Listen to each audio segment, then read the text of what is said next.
Bismillahirrahmanirrahim. Assalamualaikum warahmatullahi wabarakatuh. Alhamdulillahirabbil alamin wassalatu wassalamu ala asyrofil anbiya'i wal mursalin sayyidina Muhammadin wa ala alihi wa sahbihi wa man tabi'ahum bi ihsan ila yaumiddin. Summa amma ba'd. Jamaah sekalian yang dimuliakan Allah Subhanahu wa taala, jamaah salat Isya, witir, tarawih dan witir yang insyaallah akan nanti kita laksanakan. Pada kesempatan malam hari ini kita akan melanjutkan tentang hal-hal yang menjadi sebab dibolehkannya seorang untuk tidak berpuasa di bulan Ramadan. Masalah ini ada 6 perkara, tapi yang nomor 1, 2, dan 3 sudah kami sampaikan subuh tadi. Jadi memang ini berkaitan ya, ada 2 kajian ini antara taraweh dan ba'da subuh. Jadi dipersilahkan bagi yang ingin mengikuti lengkap, usahakan sholat subuhnya di sini juga supaya nyambung sehingga materinya bisa lengkap. Jadi kita ulangi sekilas penyampaian ba'da subuh tadi pagi. Perkara-perkara yang menjadi sebab seorang boleh tidak berpuasa, itu yang pertama adalah tidak mampu berpuasa karena umur yang sudah tua atau sakit menaun yang sangat berat atau sangat parah. Kalau tidak berpuasa nanti membayar fidyah. Ya, membayar fidyah. Fidyahnya itu sebesar atau seberat 510 gram makanan pokok. Kemudian yang kedua, seorang yang ketika berpuasa sangat berat sekali, yang itu akan menambah sakitnya atau akan memudaratkan dia, ya, melebihi batas yang biasa orang mengalaminya. Seperti misalkan seorang pekerja berat di bulan Ramadan, kalau dia terikat kerja dan kerjanya sangat berat, kalau berpuasa tidak mampu melakukan pekerjaan itu, maka boleh berbuka, tapi dia nanti setelah Ramadan harus mengqadha, bukan membayar fidyah. Sebagaimana tadi pagi ditanyakan di kajian ibu-ibu itu ya, ada yang bekerja berat Ramadan tidak puasa tapi membayar fidyah. Ini keliru. Ya, pekerja berat kalau di bulan Ramadan tidak bisa puasa itu membayar qadha, bukan fidyah, ya. Kemudian yang tiga, sebab yang ketiga adalah safar. Seorang yang bepergian jauh itu boleh untuk tidak puasa Ramadan, tapi setelah keluar Ramadan harus mengqadha sesuai jumlah hari yang ditinggalkan. Jarak safarnya itu minimal 83 km lebih sedikit. Kalau kurang dari itu nggak boleh, tetap harus wajib puasa. Kalau sudah sejumlah itu jaraknya, maka boleh untuk berbuka, tapi nanti di lain waktu harus mengqadha sejumlah hari yang ditinggalkan. Dan safarnya harus safar yang bukan maksiat. Kalau safarnya maksiat, misalkan mau ke Jakarta dari sini untuk berjudi misalkan, maka itu tidak diberikan keringanan, wajib berpuasa, tidak boleh berbuka. Kemudian kita lanjutkan yang keempat. Perkara yang diperbolehkan seorang untuk tidak puasa Ramadan adalah adalah hamil. Wanita yang hamil itu boleh tidak berpuasa di bulan Ramadan. Ini kalimatnya boleh. Artinya kalau seorang wanita yang sedang hamil ingin tetap berpuasa juga boleh. Tapi misalkan dia ingin berbuka karena mengkhawatirkan dirinya, ya, atau mengkhawatirkan dirinya dan janinnya, atau mengkhawatirkan janinnya saja, maka dia boleh berbuka, tapi nanti setelah keluar Ramadan wajib mengqadha, bukan bayar fidyah, wajib mengqadha. Kenapa di sini mengqadha? Termasuk Yang kelima sekalian saya sebutkan, yaitu menyusui. Seorang wanita yang menyusui juga boleh berbuka di siang hari bulan Ramadan, tapi setelah keluar dari bulan Ramadan wajib untuk mengqadha sejumlah hari yang ditinggalkan. Mengqadha, bukan membayar fidyah. Kenapa? Karena wanita yang hamil dan menyusui itu menurut para ulama dikiaskan, dianalogikan kepada orang yang sakit. Ayatnya faman kana minkum maridun aw ala safarin fa iddatun min ayyamin ukhra. Maka barang siapa di antara kalian yang safar atau sakit, maka hendaklah dia mengganti mengqadha di waktu yang lain setelah keluar dari bulan Ramadan. Jadi ibu hamil dan menyusui itu mengqadha, bukan membayar fidyah. Ingat-ingat ya, mengqadha bukan membayar fidyah.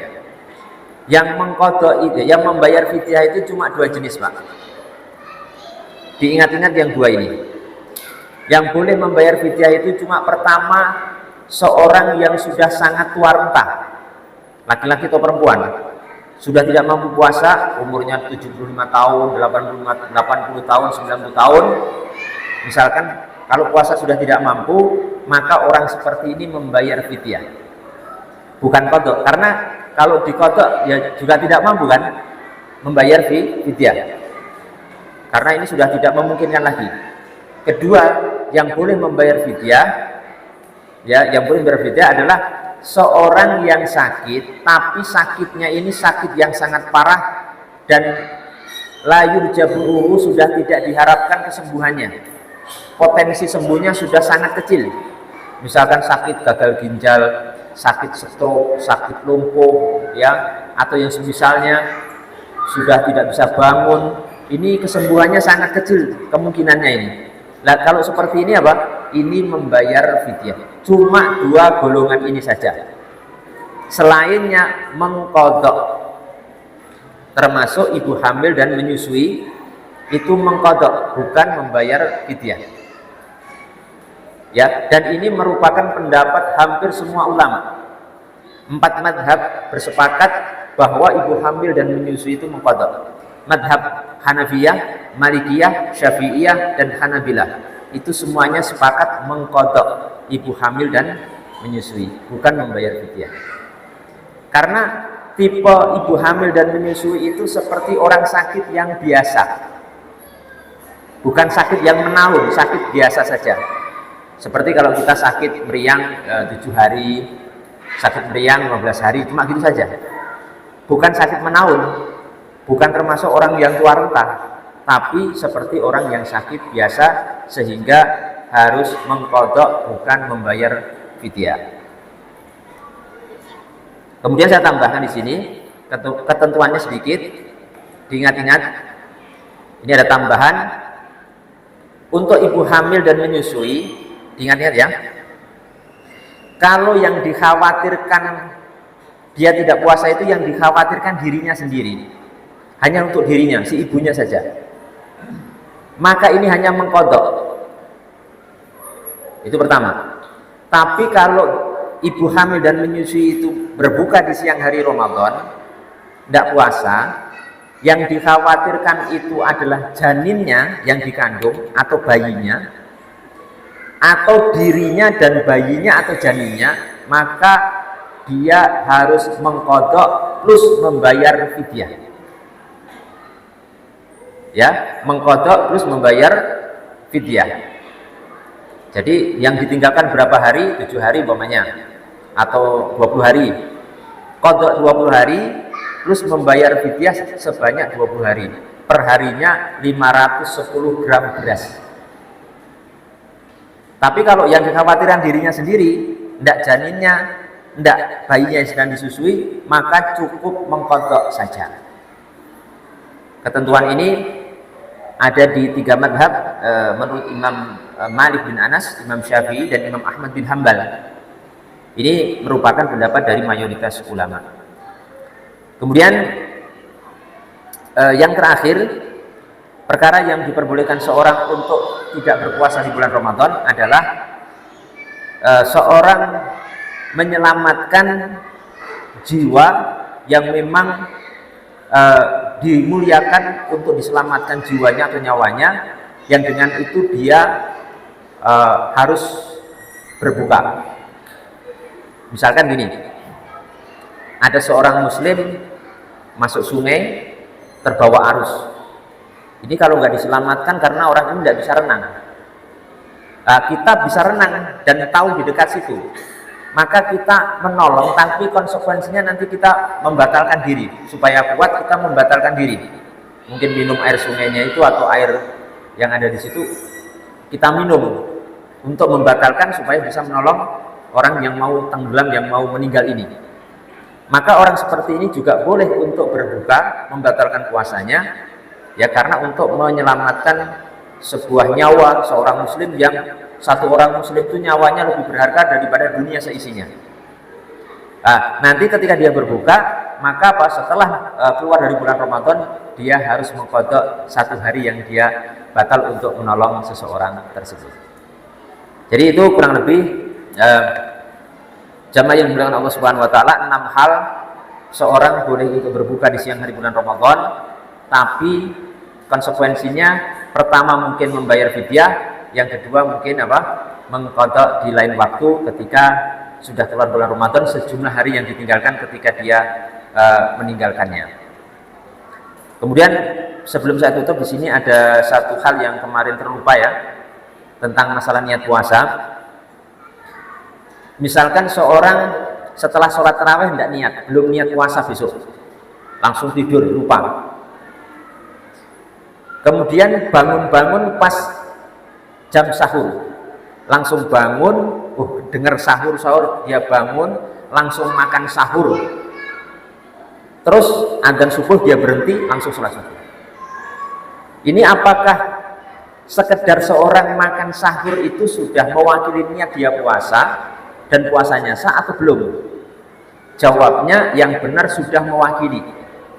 Jadi walaupun jamaah di sini ba'da isya, ba'da tarawih langsung tidur, belum niat seperti biasanya nawaitu shoma ghadin itu, langsung tidur, bangun-bangun pas jam sahur, langsung makan aja, makan sahur, makan sahur, dibangun ibunya langsung makan sahur, langsung berhenti, adzan dia sholat.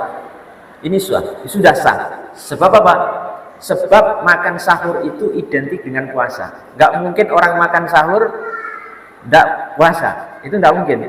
Ketika dia bangun terus mau sahur, ucapan dia seperti ini menunjukkan dalam hatinya sudah ada niat mau puasa. Karena nggak mungkin orang makan sahur kemudian nggak mau puasa. Mungkin makannya beda ya, kalau dia niatkan sudah beda. Jadi seperti itu, seorang yang sekedar makan sahur walaupun sebelumnya tidak punya niat sama sekali, itu sudah mewakili niat dia berpuasa Ramadan di hari itu. Jadi sudah mencukupi, dan saya baca di beberapa kitab induk dari para ulama, baik para ulama klasik ataupun belakangan, dan kesimpulannya adalah seperti itu. Jadi sangat mudah sekali, Islam itu penuh kemudahan. Jadi jangan dipersulit atau jangan mempersulit diri. Ketika Anda bangun makan sahur, insya Allah itu niatnya puasa. Karena nggak mungkin Anda sarapan jam sekian. Kalau mau sarapan pagi nggak niat puasa, mungkin jam 7, setengah 8 baru sarapan. Nah, ini kalau makan sahur berarti memang hatinya mau puasa gitu. Jamaah yang dimuliakan Allah Subhanahu wa taala, mungkin itu yang bisa kami sampaikan pada kesempatan malam hari ini. Insya Allah yang berikutnya akan kita sampaikan bab-bab yang melengkapi ini, dan harapan kami nanti pembahasan ini selesai ya. Saya berharap ini selesai sampai akhir Ramadan. Nanti komplit pembahasannya sampai masalah zakat fitrah, masalah iktikaf, masalah sholat hari raya dan lain sebagainya. Insya Allah mudah-mudahan selesai. Besok akan kita bahas tentang permasalahan yang berkaitan dengan bagaimana seandainya ada seorang di siang hari bulan Ramadan mengungkuli istrinya. Itu hukumnya apakah boleh atau tidak? Kalau tidak, itu dendanya seperti apa menurut syariat? Insya Allah kita sampaikan besok. Jadi pastikan antum semuanya, jamaah sekalian, bisa eksis tetap sholat jamaahnya di masjid ini. Demikian, Mohon maaf kalau ada kekurangan. Wabillahi taufiq wal hidayah. Wassalamualaikum warahmatullahi wabarakatuh.